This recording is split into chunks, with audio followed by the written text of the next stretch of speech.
Today you're going to hear from Joe Hewitt. Joe was a longtime 10-year safety director at Story, had a career prior to coming here in the mining industry. I know that about Joe, and I know he's got a relationship to one of our longtime guys, Jerry Long. But beyond that, I think we're going to learn a lot about Joe and his journey. So I look forward to that.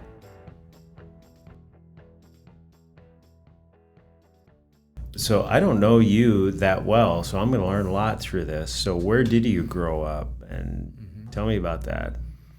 So, I grew up in a small town in southeast Iowa named Winfield, Iowa. Okay. Same place Jerry Long grew up.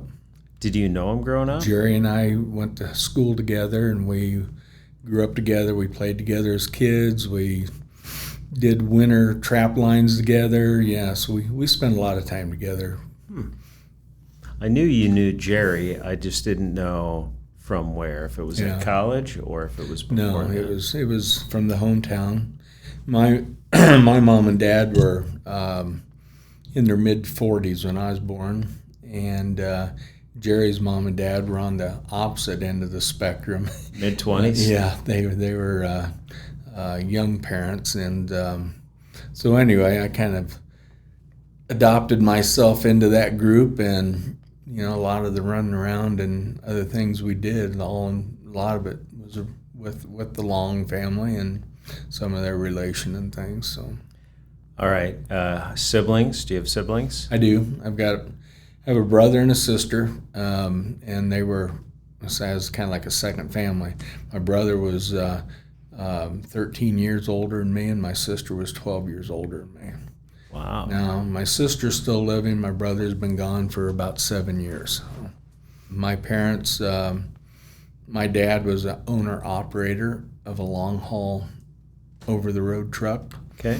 And so I literally grew up with him being gone all week long, and he'd roll in on a Friday night or early Saturday morning, and we'd work on that truck and push him back out the door on Sunday night or Monday morning, and that's kind of the way it was. It was really basically just Mom and I, because by the time I started kindergarten, my sister was a senior in high school, and my brother was already graduated and into the military. So. Oh, be darn.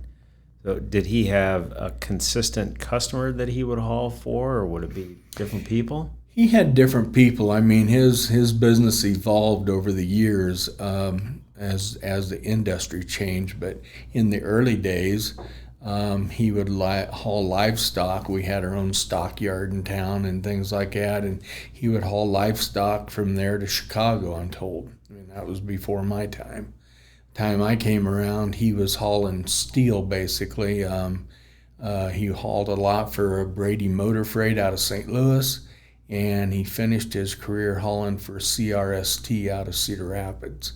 But the majority of I remember was flatbed trailers and loads of steel and things like that. So. Did you ever go with him? Once in a while. Yeah, once in a while. I can remember as a younger kid, Mom and I would meet him, say, up in Walcott, Iowa, at the big truck stop there and things like that, and exchange clothes with him and things, have dinner and things like that. I can remember making the St. Louis run a couple times with him, but not a lot. Did he ever haul Coors, like in Smokey and the Bandit? No. Okay. He never had any refrigerated trailers. It was just all open flatbed, and he had made his own sides out of plywood and 2x4s that he could put on this thing, if he needed a sided trailer with a tarp over the top. But. All right. So you then grew up not an only child, but kind of like that. Yeah. So what activities, what things did you plug into in school and growing up? Well, growing up, I mean, again, it was a real small town, and we kind of lived by the rule of all of us neighbor kids or kids within town. I mean, you kind of, we didn't have all the electronics of today's world and stuff, so, we had to find our own fun, and we would go outside in the morning, and we need to go home for lunch and dinner and be back home when the street lights came home at night. That was about it. So, but in school, did you play in the band? I Did you play did. baseball? Yeah. Did you play? I played football and wrestled mainly. Okay. Dabbled in track a little bit, but I was never a very good runner. But played Little League and Pee Wee League, but never played high school baseball, but mainly football and wrestling in high school. Were you a good wrestler? Not great. I mean, Were you tough? I got third in districts. Okay. So I got beat out of going to state, but trying to remember, I think I had an injury. I didn't start wrestling until my sophomore year for some reason. I think it was an injury, but it whatever. But no, I can't say I really excelled in any of it, but enjoyed playing it. All right. So you get through high school, and then what'd you do? Well, then I went to work.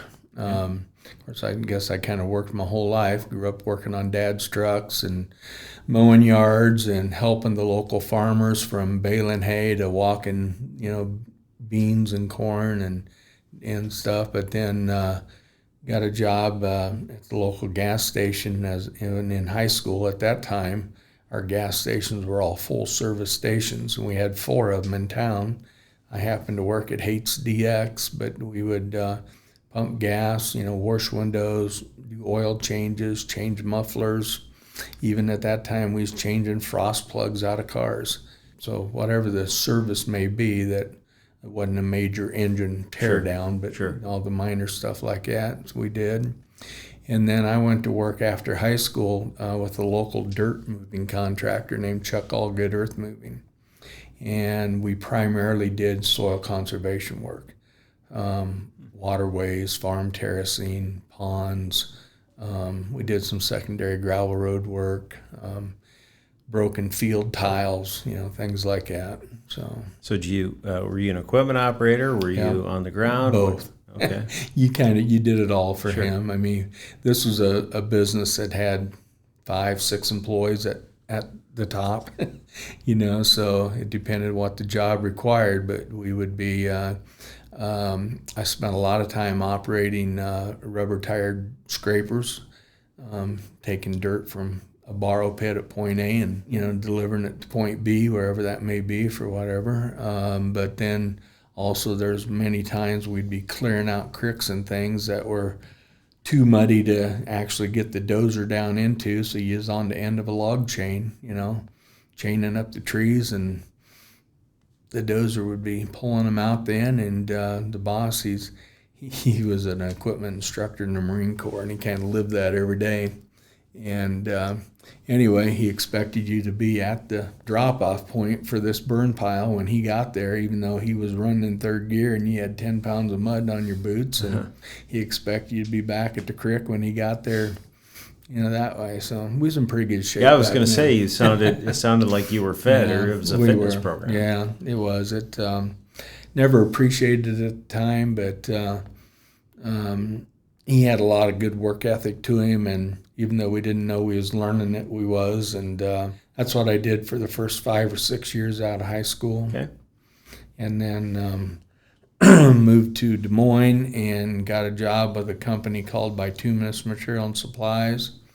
It used to be a sand plant out in West Des Moines, and then we also opened one up in Van Meter, Iowa. And then wintertime came and I got laid off, which was the first time I'd ever been laid off in my life, and started looking for other work. And actually Jerry Long and I talked, and he said, hey, I don't know, what you think about this, but at that time I think he was working for Todd and Sargent's or something, maybe summertime internship, whatever, for school, but he had been working out at Martin Marietta at the mine site out here. And he said, this place is really busy, and you'd probably fit. So anyway, I ended up there. So what year was that? I went to work for them in 1983. And long story short, I went in and asked if they were hiring. Was that meant to be punny? Long story short? It wasn't, but... Okay, it was really good. All right, keep going. I talked to the manager up there. His name was Jim West. and he really didn't give me the time of day, and I kind of left my name and number and some information on his desk, which was just piled full of papers. And next few days he actually called me and started my 31-year career with Martin Marietta at that point. So I'll be darned. At the Ames mine. Started at the Ames mine Okay. and worked there until 1992, and started as an equipment operator, and just learned the whole mining business. I'd never mined before in my life, so I had it all to learn. But from the whole process to the maintenance to how everything operated, and anyway, ended up advancing up through a few different stages there, and ended up becoming a salaried foreman before I left in '92, and they gave me a promotion to a superintendent, we called him. And they gave me my own rock crushing plant, if you will. They called it Hewitt Portable 852. Okay. Based out of Osceola, Iowa. And we crushed portable quarries in northern Iowa, or northern Missouri, southern Iowa. And so, say our salesman would go in and sell 60,000 ton of roadstone to the county. We'd go in and put that much material up for them, and some extra for the local farmers and stuff, and pack all of our stuff up and go to the next place. So you were mobile at that time. Then. We were. Stable from 83 to 92 at the same work location. So where'd you live during that time? Well, at that time we was based out of Osceola, so I lived in Osceola. Okay. We actually had a permanent location in Osceola that we had a shop at and things like that. We home based out of. Then I transferred to Cedar Rapids in 95, 96 maybe, and became the plant manager of a open pit permanent limestone operation in there. Plus I took over a sand and gravel operation they had over there. So sand and gravel was new to me, but again, it was all limestone and the quarry end of it. So we did that for several years, and actually won some of Martin Marietta's top achievement awards while we were there. They base all that every year on profitability and tons per hour and safety and the whole 9 yards. So. That's the first time you've said safety, so I'm curious as to when. I mean, I know mining and all of that, there's a lot of safety regulation, safety awareness. So you don't need to accelerate the story for me, but I'll be curious to hear how it gets there. Well, safety came into place going to work for Martin Marietta. Yeah. The mining industry in itself is just like any other industry. It can be very dangerous, but you can get the work done safely if you know what you're doing and practice those. And Martin Marietta was always on the cutting edge, if you will, of advancing safety practices and protocols.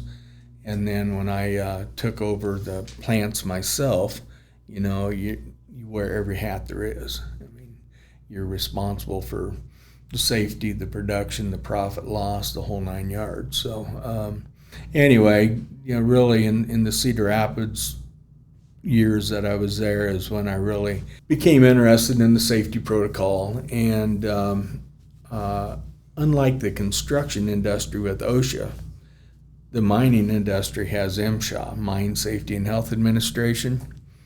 And so say like out here at Ames Mine, it's a 24-hour a day, 7-day a week, 365-day a year processing plant. So you're going to see a MSHA enforcement inspector there at least once a quarter. And then over in Cedar Rapids, we were what they considered an intermittent process, because in the wintertime we would basically shut down. Most of the product we make would be washed, so when it got freezing temperatures, we was limited what we could do. But so an intermittent place like that, you knew you'd see them at least twice a year. And they would come in and they would start looking at your training records to start with of all your employees. Of course, they already had all your injury data if you had any, but they would do that. they would go out and look at all your equipment, all your processing plants, talk to your employees, and just look for all the regulation stuff there is that we're supposed to be keeping track of, and guarding of equipment and things like that. And then they would also bring a suitcase with them that had 6 sets of calibrated dosimeters with them and dust pumps. And then the next day, they'd usually spend 2 to 3 days there. And so the next day they would come in and they would take 6 people. They'd take equipment operators, production people on the plant, maintenance people, drillers, whoever. Pick a variety of people, and they would put dust monitors on them and to test for silica exposure. So that would be an 8-hour time-weighted thing. Then they'd have to take the cassette that was in the cyclone there, and send it into a lab to be tested, obviously. But the noise dosimeters, you could tell, at a glance if things were staying within the proper range that way. And Sure. if we were having issues, we might have to update the seals on a door or something like that, But so that was already in heavy process in the 90s in the mining industry. Anyway, so So you were in Cedar Rapids. I was in Cedar Rapids, and we was based, our corporate office or our district office was in Des Moines, and the district people came down and said, hey, we'd like to offer you this job of being a safety manager for us, and it's going to have some HR duties with it. And anyway, we considered it, and we took it, and we immediately was transferred to Omaha, Nebraska, where I had Nebraska, Kansas, Wyoming, and part of Iowa still under my jurisdiction. And we did that for exactly a year, and they transferred us, they reorganized and transferred us to Colorado, where I lost my Nebraska plants and my Iowa plants, but then I had Wyoming, California, Nevada. I had those areas that I did out there. And that actually lasted for a year, and we reorganized again.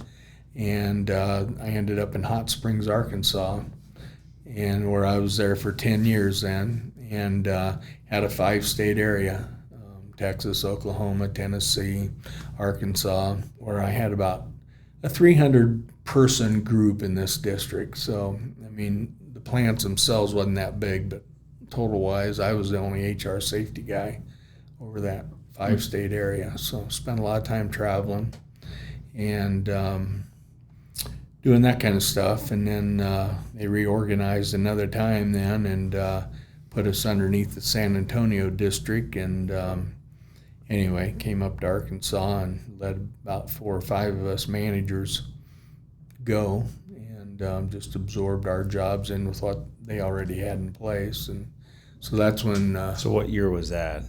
2014, Okay. 2013, 2014.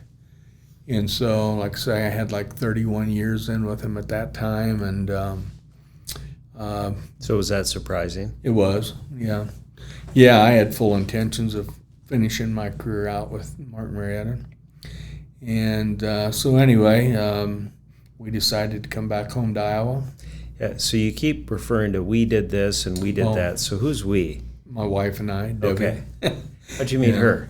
Actually, I met her down in Osceola when I was got transferred down there. Okay. Yeah. So she's from that part of the state. Grew up in the Winterset area. So did you meet her at a tavern or a church? Well, it wasn't a church, but it wasn't a tavern either. Okay. We actually ended up living in the same apartment complex.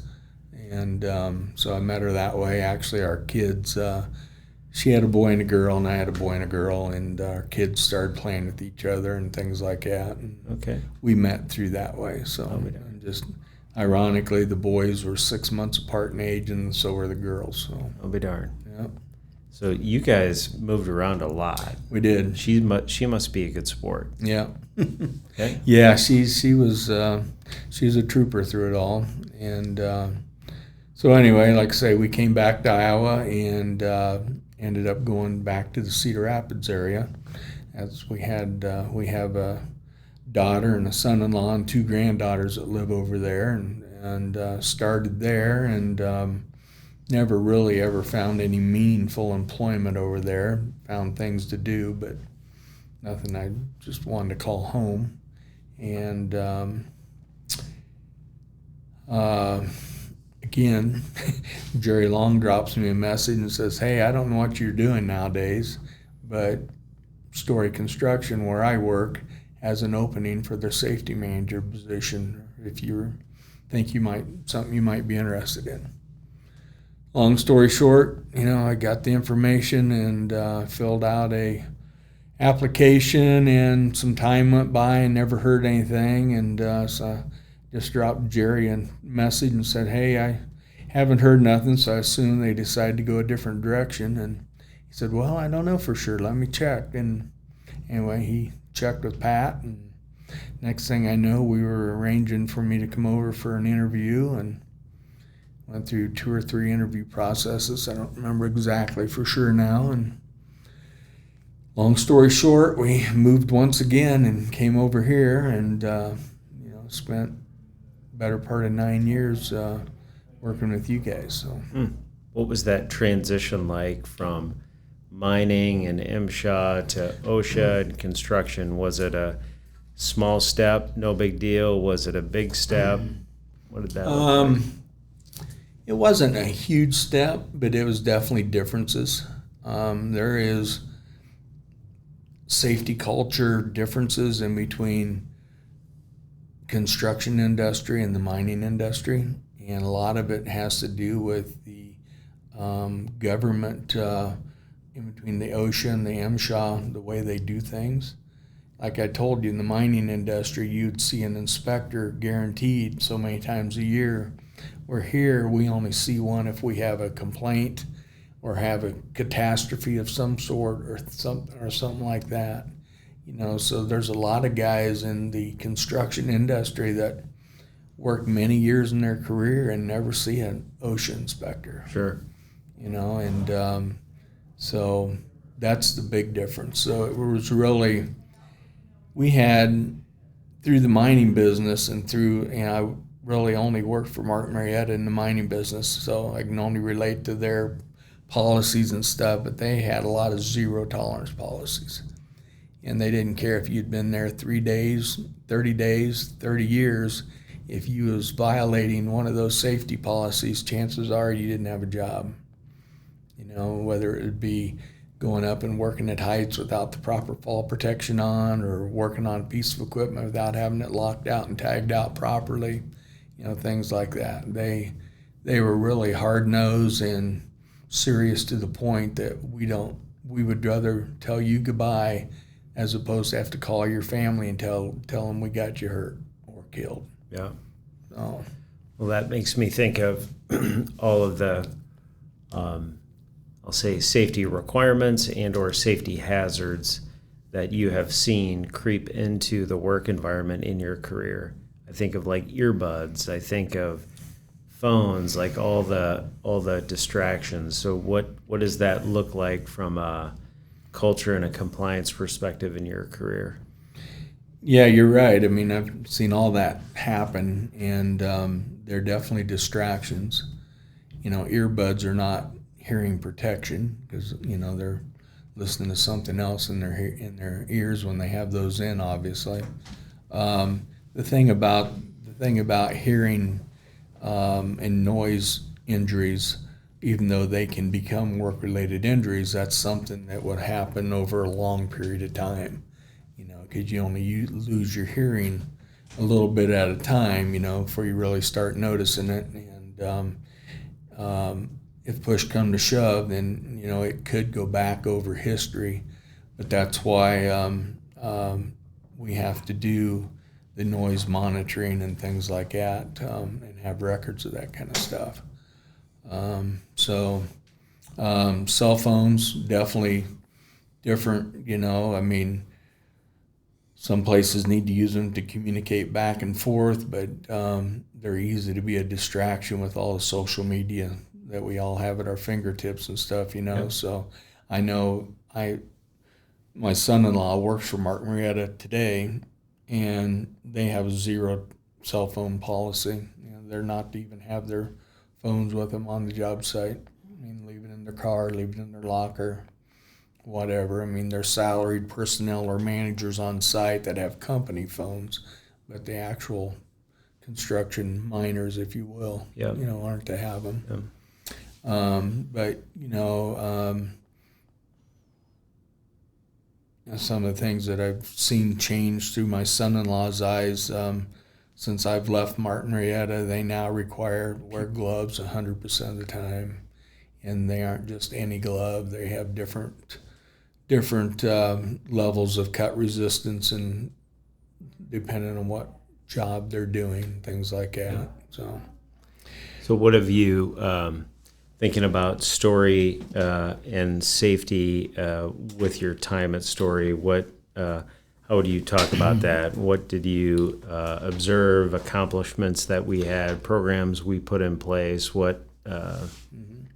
Yeah, Story has been, one, very good to work for and work with. There's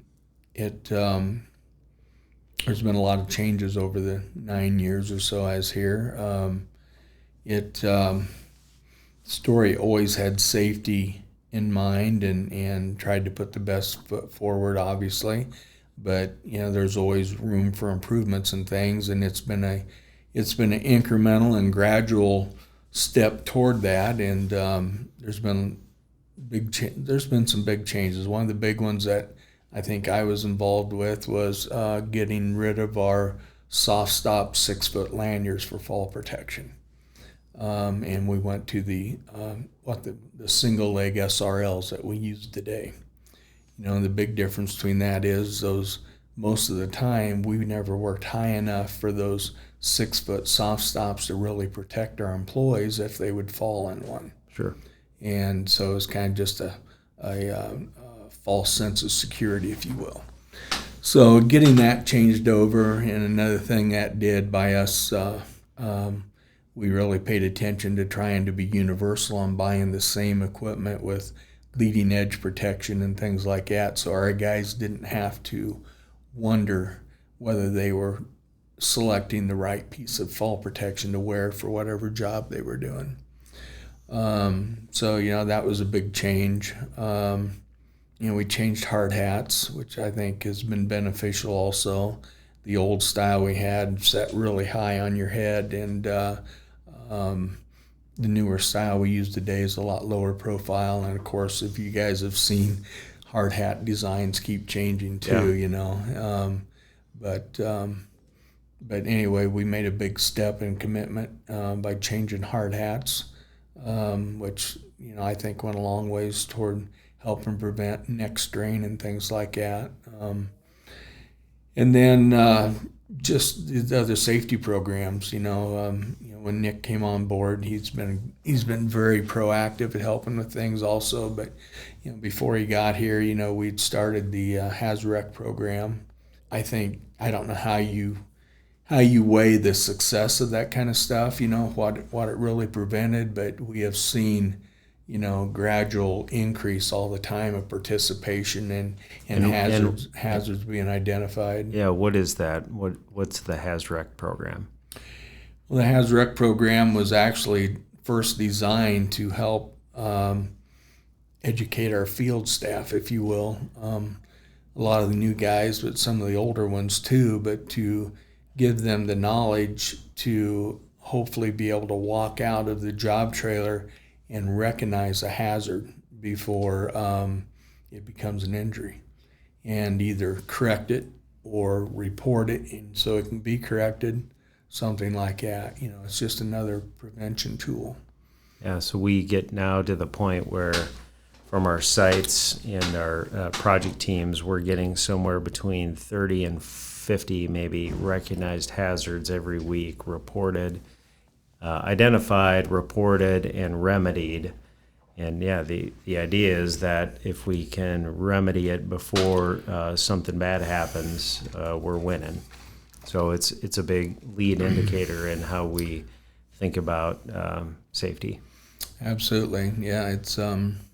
It is, and again, it's like anything else. It's takes continual involvement and discussion and keeping it in the forefront. But we've went from having to remind people to try to turn in reports to, like you say, just automatically collecting them at the rate of 30 to 50 a week from some places that without any prompting from our end, or from the office's end. I know a big initiative that you plugged into and helped to promote was OSHA consultation on our sites. So what is that? And how did that work for us? Well, it's a free service they offer.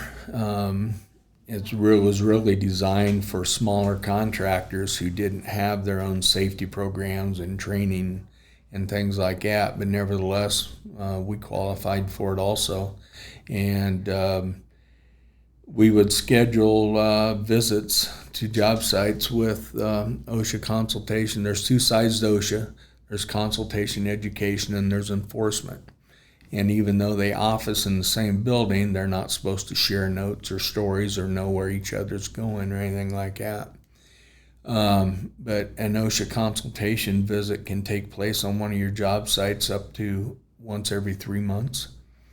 And I found over the years that I felt not only was it very educational for our employees, but we also invited all the subcontractors on site to participate, because we're looking at their workers, their tools also. And I think it just helped be very educational for a lot of contractors. And we work with a lot of reputable big name companies, but there's also a lot of smaller guys. And so we would invite them to participate, and they'd show up on site on a scheduled date. We would have an opening conference with everybody and invite the whole group to walk the job site with us. And that way, when we got to, say, a drywaller's area or an electrician's, that representative would be there to answer questions if there was any, and resolve any issues we may find. My thing was to always try to walk away from one of those inspections already having all of our findings completed.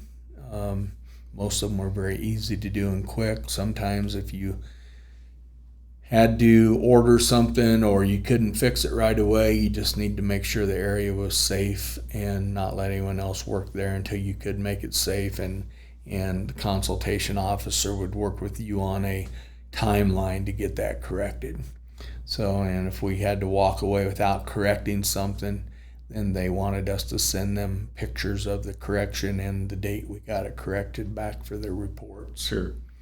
So yeah, I think that is a very beneficial tool, if you will, and a benefit to all of us contractors going forward. I definitely continue using that service. When I came, also the OSHA consultation guy, who was Scott Gifford at that time, he's now retired also, but Scott really helped me a lot learn a lot of the OSHA standards and things and how they applied, and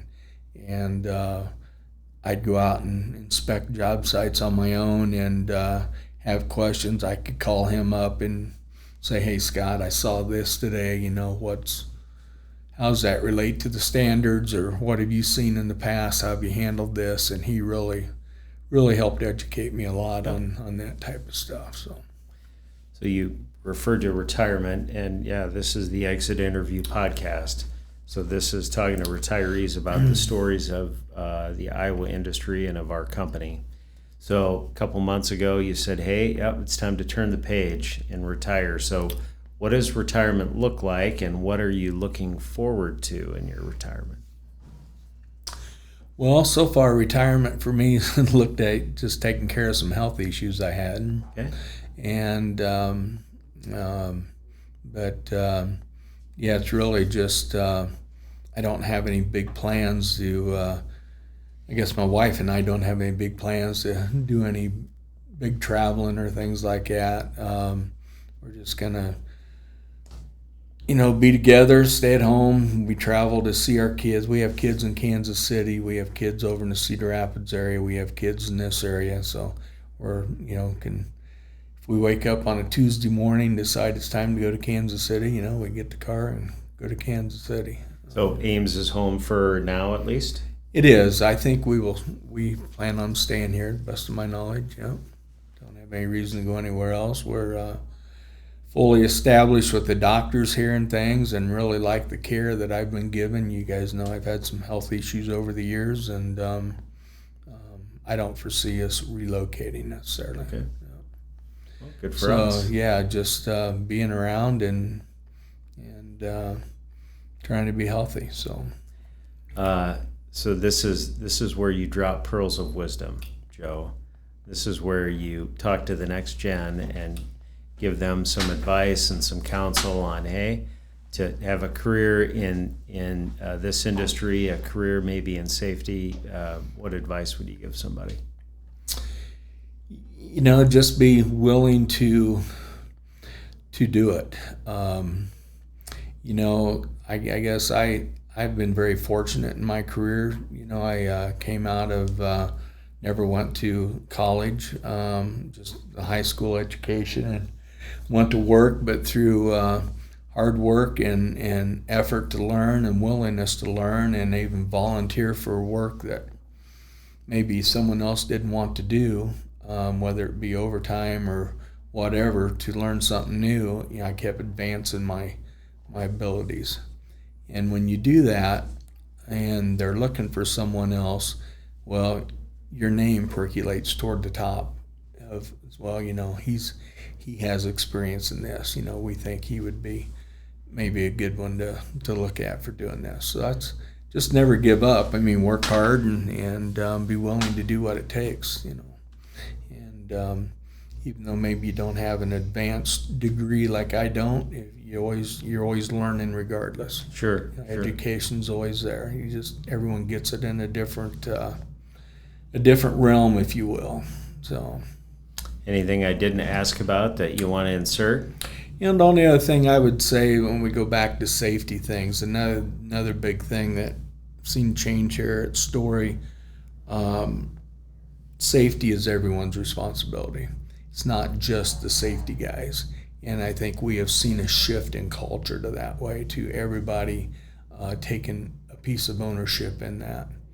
And one of the other big safety items that we changed here, we made a big step toward changing from standard step ladders to lean safe ladders. And ladders is one of the biggest industries injuries rates they have, and one of the fatal fours is falling from heights. And ladder safety just never quits. And I think that the move we made was good, and I know we still have a lot of standard ladders out there, but my recommendation is to change those out as soon as possible and get everyone into lean safe step ladders, along with the continued training that Nick is doing with the groups. Sure. Okay, good. Thanks, Joe. You're welcome. Thanks for having me. There you have it, straight from Joe Hewitt.